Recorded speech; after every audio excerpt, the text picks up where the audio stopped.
Саламатсызбы, Нургүл айым, биздин студияга кош келдиңиз. Биздин бүгүнкү темабыз ушул Кыргызстанда эң күчтүү сырткы үйдүн ишин бардыгын бирдей алып кеткен 10 аялдан суроо жооп кылып маек өткөрүп аттык эле. Ошол 10 аялдын бири сизсиз. Бүгүнкү биздин темабыз келе жаткан 8 март майрамы, жаз, назиктик, аялдык бактылуулук деген темалардын айланасында болмокчу. Анда эмесе биздин алгачкы сурообуз: аял кайсы учурда бактылуу боло алат? Саламатчылык. Биринчиден ошол 10 Кыргызстан боюнча 10 күчтүү аялдын катарына киргизип, мени чакырганыңыздарга сиздерге терең ыраазычылык билдиремин. Анан ушул учурдан пайдаланып, сизди жана бүтүндөй эле Кыргыз элимдеги, Кыргыз Республикасындагы жалпы аял затын, ошондой эле бул эл аралык майрам болгон үчүн баардык эле жалпы аял затын ушу келе жаткан 8 март эл аралык аялдардын майрамы менен куттуктоо менен бирге ошол сиздин сурооңузга жооп берүүгө аракет кылайын. Аял кайсыл учурда бактылуу болот? Бул суроо абдан кеңири жооп берсе болот. Бирок мен мындай кандай суроо берериңизди деле билбей эле келдим. Мындай дароо жооп берген эле аракет кылайын. Аял эң биринчи өзүнүн ордун турмуштан тапканда бактылуу болот. Аял бул ар тараптуу, ар жактуу, ушунчалык чыдамкай, ушунчалык сабырдуу, ушунчалык эмгекчил, мээнеткеч жан болот да. Анан аял заты көтөрүп жүргөн жүк бул ушунчалык оор, ушунчалык жоопкерчиликтүү, ушунчалык татаал болот. Ошонун ичинде эң башкы бул өзүнүн милдети, бул албетте аял эне болуу милдети. Эне болуу милдети бул ошол балдарына татыктуу тарбия берип, сүйүктүү жар болуп, бактылуу эне болуп, өзүнүн турмуштан ордун таап, сүйүктүү кесибинин ээси болуп, коомдо өзүнүн ордун тапкан, ошого мындай бир орусча айтканда востребованный болгон аял бактылуу болот деп айтат элем. Мына жакын эле баарыбызга маалым болгондой, сиз ушул өлкөнүн бир орчундуу бутагын тейлеп турдуңуз. Ушул учурда менимче сиздин абдан эки жакка көп чыккан учурларыңыз, үй бүлөгө көңүл бура албай калган учурларыңыз болуш керек. Негизи эле ушундай учурларда аял кишиге эркек мындай бир таарыныч мамиле кылып, сен мени карабай атасың, үйдү карабай атасың, жолубузу бизге аз көңүл буруп атасың деген бир мамилелер дагы көп учурда кездешип калат да. Вот сиз ушул ишти иштеп жүргөндө жолдошуңуз сизге кандай мамиле кылды? Албетте, өзүңүз белгилегендей, мен 3 бийлик бутагынын бир бийлик бутагын кармап турдум, албетте башкарып турдум. Бул мага эң чоң жоопкерчилик болду. Эң башкысы мен өзүмдү ушул Кыргыз Республикасынын жогорку сотунун төрайымы болгондон кийин өзүмө ушунчалык оор жоопкерчилик жана мындай жүк бир кандайдыр бир кандай десем, менде мындай бир мен төрайыммын деген сезим болгон жок. Мен мындай төрайыммын, мен мындай бир жогорку кызматтамын деген сезим эмес. Менде ушу чоң жоопкерчиликти гана сезип аттым да. Себеби ушул элим мени карап турат, системаны жүзү болгондон кийин ошонун күзгүсү болуп, коомдун күзгүсү болушум керек деген чоң жоопкерчилик. Эми судьялык кесип бул эң биринчиден кынтыксыздыкты талап кылат. Анын ичинен бул кызмат андан дагы чоң жоопкерчиликти талап кыларын түшүндүм. Андан кийин албетте жанагы көбүнчө үй бүлөгө убакыт таппай калат экенсиң, аны моюнга алыш керек. Эртең менен жумушка кетесиң, түн бир окумда келесиң. Көп иш чаралар болот, көп иш чараларга барасың, региондорго чыгасың. Айтор ошол убакыт ушунчалык көп кетет жумушка. Ал эми үйгө көңүл бурбай калган учурда албетте менин үй бүлөм туура түшүнүп, туура кабыл алып атышты. Анын ичинде жолдошум эч качан мени ушундай үй бүлөгө аз көңүл буруп атасың же мындай деген бир сөз козгогон жок. Анткени биз ошо бири-бирибизди абдан түшүнүп, бири-бирибизге ишенип, ушундай бири-бирибизди абдан урматтап, сыйлап жашаганыбыз үчүн бизде андай маселелер эч качан козголгон жок. Мен колуман келишинче ошол бош убакыттарымда, дем алыш күндөрү үй бүлөмө арнаганы аракет кылып жаттым. Сиздин ушу аркалаган кызматыңыз сот кызматында, ошо сиздин тажрыйбаңызда сот жүрүп жаткан учурда же болбосо ушундай бир көп учурларда аял кишинин сезимин назиктик кылып, же болбосо ошол кылмышкердин апасынын, же болбосо жубайынын болгон учурларда сиз кандай көз караш менен карайсыз? Сизге ошолорго бир аюу сезими, же болбосо баланы башкача тарбиялаш керек эле деген баягы мыйзамды бузбаган сезимдерби, же бир кандай учурлар болот? Ошондон бир мисал келтирип кетсеңиз. Албетте андай мисалдар көп эле болот. Мен ошол учурдан пайдаланып айтып кетким келет да. Аял менен эркектин өзүнчө бир табигаттан берген өзгөчөлүгү, айырмачылыгы бар да. Аял кандай ойлонот, эркек кандай ойлонот. Мисалы бир татаал бир маселелерди чечүүдө аял кандай көз карашта болот, эркек кандай көз карашта болот. Айырмачылык болот, сөзсүз болот. Аял эң биринчиден өзүңдүн энелик инстинктин күчтүүлүк кылат да. Энелик бир мээримдүүлүк, жетекчи болгонуңда деле эң биринчиден сен жетекчи болуу менен бирге ошол сенин алдыңда иштеген кызматкерлерге эң башкысы бир эне катары мамиле кылат экенсиң да. Ушулардын баардыгы жакшы болсо экен, бир жакшы иштесе экен, жакшы ийгиликтерге жетсе экен деп эле өзүң балдарыңдай ушундай күйүп бышып турасың да, бир башкача сезим болот. Анан ошону менен бирге эле бул иш караганда дагы айрыкча үй бүлөлүк маселелерди караганда ушундай бир абдан бир толкунданып, абдан ушунчалык мындай бир ички туюмуңда ушундай бир үй бүлөнү, мисалы ошол эле ажырашуу, ошол эле алимент маселеси каралганда, мисалы балдардын маселеси каралганда, үй бүлөлүк иштерге байланыштуу маселелер каралганда бир жүрөгүң башкача бир уйгу туйгу болуп, ошол үй бүлөнүн бузулбашын, ошол үй бүлөнүн бир жарашып кетишине бир өзгөчө бир эме болосуң да, аракет кыласың. Мен өзүмдөн ошону байкаганмын.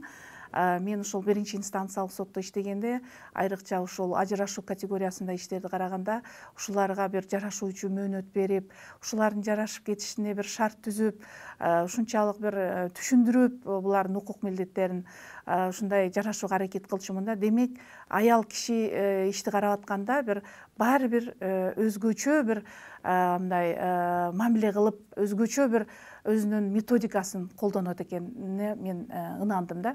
Ошондой эле кылмыш иштерин караганда дагы айрыкча жанагы жашы жете элек балдардын ишин караганда, же болбосо жашы өтүп кеткен адамдардын ишин караганда, бир жок жерден бир кылмышка кабыл болуп, бир өзү бир жок жерден эле кабыл болуп калган учурда ушунчалык бир мындай бооруң ачыйт. Бирок мыйзам деген мыйзам да, кандай болбосун ал мыйзам, мыйзамдын алдында баардыгы бирдей.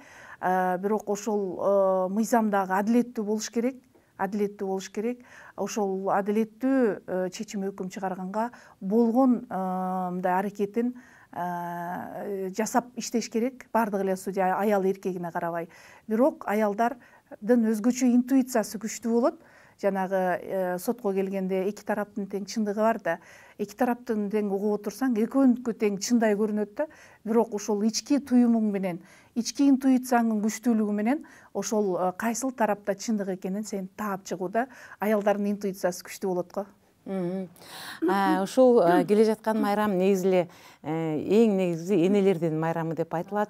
Муну биздин мамлекетте кээ бир учурда бул деген чет жактан келген салт, бул чет жактын майрамы деп кабыл албаганыбыз менен, бирок баары деле ушул 8 март биздин бир ички дүйнөбүзгө башкача нерсе алып келип, жаз менен кошо жаркырап келип, апаларыбызды эстеп, энелерибизди куттуктап эскерген убактарыбыз болот. Ушул өзүңүздүн апаңыз жөнүндө, ал адамдын касиети жөнүндө кандай сизге бир таасир, жашоодогу негизги таасир калтырып кеткен, ошол жөнүндө айтып кетсеңиз. Суроолоруңуздун ичинен мен үчүн абдан эң бир ушундай маанилүү суроо болуп атат.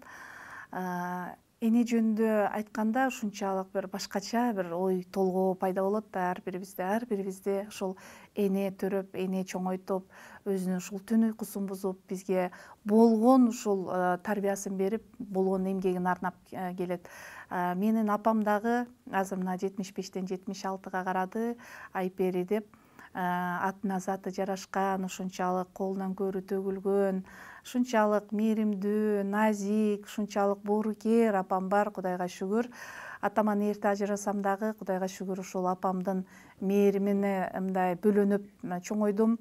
Апам ушул мен апамды эстегенде эле ошол кичинекей кезимде бизге жасап берген оромосун, айрыкча оромосун мен жакшы көрүп жейм. Ошону дайым айтамын. Нан жапканын, ушунчалык сүт тартканын, эшикте ушу гүл өстүргөнүн, ушунчалык сайма сайып, туштук сайып, кийиз жасаганын, айтор аял затка тиешелүү кандай жакшы касиеттер болсо, ошонун баарында апамда бар да, баары. Анан апам өзү ушунчалык өзү кесиби боюнча ветврач болгон. Бирок ушул мени өзү айтып калат, ошо 20 баланын ордуна бакканмын деп, мага ушунчалык өзгөчө, ушунчалык ден соолугунда кетирип, ушундай ыйлак болгон экен. Мен өзгөчө бир бөпөлөп баккан экен. Мен ушул учурдан пайдаланып, апама ушул терең ушул ийилип, таазим кылып, өзүмдөн ушул ыраазычылыгымды билдирип, апамды ушул учурдан пайдаланып, ушул келе жаткан 8 март майрамы менен чын дилимден куттуктап, эң башкысы апама аманчылык, ден соолук каалап, төрүбүздүн көркү болуп эле көп жашашын каалап кетет элем. Анан жана сиздин сурооңузда дагы жан бар. Айтасы 8 март бул мусулмандар үчүн керекпи же керек эмеспи депчи. Мен айтып кетет элем, негизи эле аял заты үчүн күнүгө майрам болуш керек. Анткени аял заты бул дүйнөнү кармап турат. Сулуулук дүйнөнү кармап турат дегендей, сулуулукту эң биринчи алып келген бул аял заты. Аял заты бул назиктик, аял заты бул тынчтык, аял заты бул назиктик, боорукердик, бардык жакшылыкты ошол аял заты аркылуу билебиз. Ошондуктан мен ойлойм, жаздын алгачкы айында ушу келген 8 март бул баарыбыз үчүн чоң майрам болуш керек. Жанагы энеси бар адамдар эч качан картайышпайт деп коет го. Ушул сөздүн мааниси абдан туура болуш керек деп ойлойм. Сиз дагы дайыма бетиңизден нур төгүлүп ушунчалык. Мен сизге келатканда ушул суроону кантип берсем, мен билген жокмун да апаңыздын баары. Мен апам эрте өтүп кеткен 62 жашында. Анан ушул суроону кантип берсем, бир ушундай жүрөгүнө оор келтирип албайм деп ойлодум эле. Кудайга шүгүр апаңыз бар экен. Ошон үчүн ар дайым жаш экенсиз. Бул жерде бизде дагы орчундуу суроо, сиз бул суроого абдан туура жооп берет болушуңуз керек. Бүгүнкү күндө коомдо биздин Кыргызстандын ичинде коомдо аялдардын орду кичине четтетилип калгансып, анын ичинде биздин азыр өсүп келаткан келечектеги энелер, келечекте мүмкүн алардын арасынан бир аял ажоо чыгып калабы, же бир ушундай бир жакшы чоң үмүттөрдү артканыбызга карабай, азыркы жаштардын, кыздардын көз карашы турмушка башкача деп айтылат. Буга сиз кандай маани бересиз? Бул абдан ойлонуп, терең ойлонуп жооп бере турган суроо экен. Сурооңуз татаал. Негизи эле аял болуп төрөлгөндөн кийин, эми кыз киши болуп төрөлүп, бул негизи эле аялдарда, коомдо бир чоң бир кандай десем, ийгиликтерге жетиш эркектерге караганда абдан оор. Мен 10 эсе оор десем дагы жаңылышпайт элем. Эмне себептен? Эң биринчи башкы себеп, аял адам коомдо бир бизнес жаатында болобу, же болбосо ошол эле мен иштеген мисалы сот системасы болобу, башка укук коргоо системасы болобу, медицинадабы, кайсыл жерде болбосун, аял затынын мындай ийгиликке жетиш үчүн эркекке караганда да көп иштеш керек. Көп иштеш керек. Анан эмнегедир эркектер кетирген кемчиликти коом кечирет. Аял адам эгерде сөзүнөн жаңылса, же болбосо туура эмес иш кылып койсо, же болбосо эмнегедир бир туура эмес бир нерсе жасап койсо, коом аялды кечирбейт. Эмнегедирчи мындай өтө мындай эме карайт да. Анан ошондуктан аял адам анын үстүнө түйшүгү да көп да. Бир ийгиликке жетиш үчүн ал ошол убактысындагы ушунчалык үнөмдөп бардык нерсеге мындай жетиш керек да.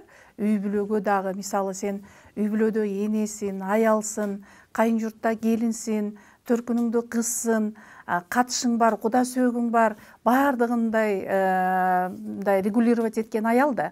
Ошону менен бирге эле сен жумушта кызматкерсиң.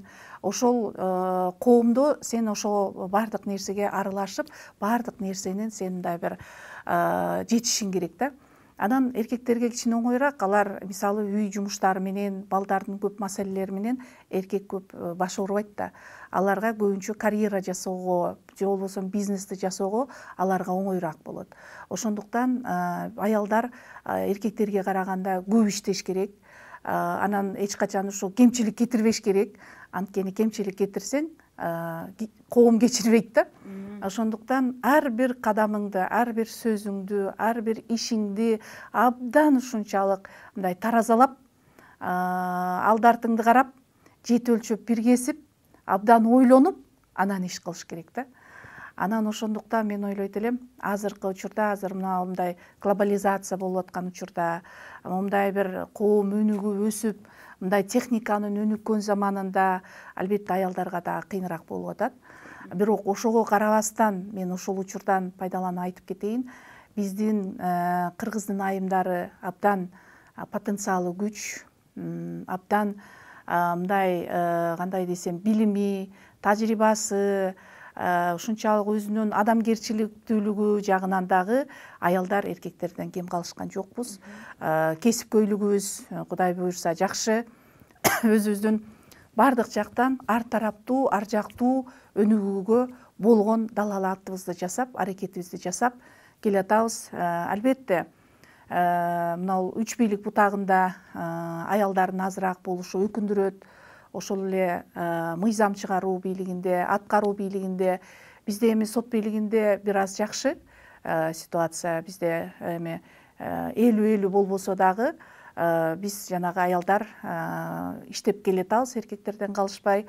Бирок албетте ушул аялдардын көбүрөөк болсо деген жакшы, изги өзүмдүн тилегим бар. Анткени аял бар жерде тартип бар, аял бар жерде жоопкерчилик күчтүү. Аялдар биз абдан мындай бир кыракы, мындай абдан мындай астейдил, абдан мындай бир иш баштасак ошонун аягына чейин чыгарып, ушундай бир башкача табиятыбыздан бир башкачараак болот экенбиз. Анан буюрса мен ойлойм, бара-бара ошол аялдардын дагы көбүрөөк келиши буюрса болот, жакшы жолго коюлат деп ойлойм. Бул боюнча мен ойлойм, биздин президентибиз дагы, Садыр Нуркожоевич дагы көп аракеттерди жасап, ушул аялдарды көбүрөөк ушул жетекчилик кызматтарга коюуга жакшы аракеттерди жасайт деген жакшы бир ишеничим бар. Ушул энелердин майрамында эгерде сиз ырдасаңыз, биз бир куплет эне жөнүндө ырдап бериңиз деп сураналы дедик эле. Кандай десем, мындай мен ыр укканды абдан жакшы көрөм. Чарчаганда, айрыкча ушул жаратылыштын койнунда биздин кыргыздын сонун огончуларынын, композиторлорунун ырын, музыкасын угам. Бирок ушул тилекке каршы өзүм ырдабайм. Маегизге чоң рахмат, Нургүл айым. Ушул биздин эфирдин аягында биздин эфир аркылуу биздин айымдарга бир өзүңүздүн дагы бир жолу бир жакшы каалоо тилектериңизди, жанагы жетинин бири кыдыр деп коет, мүмкүн сиздин батаңыз биздин бүгүнкү Кыргызстандын айымдарына тийип, мындан аркы жашы өзгөрүп, согуш болбой тынч жашап, элибизде бир жакшы тынчтык, ынтымак болуп калат. Ошон үчүн мен ар бир келген конокко бир өзүнчө бир кайрылуу суранып жатам, аялдарды куттуктап кетсеңиздер деп. Эң башкысы, урматтуу айымдар, азыркы биздин жашоодо тынчтык керек экендиги баарыбыз үчүн белгилүү болуп турат. Азыр мына дүйнөдө болуп жаткан окуялардан ушунчалык баарыбыздын жүрөгүбүз теленип, ушунчалык кайгырып турабыз, ушул тезирээк ушул тынчтык орношуна. Жанагы кыргызда жакшы сөз бар: бир уйдун мүйүзү сынса, 1000 уйдун мүйүзү зыркырайт депчи.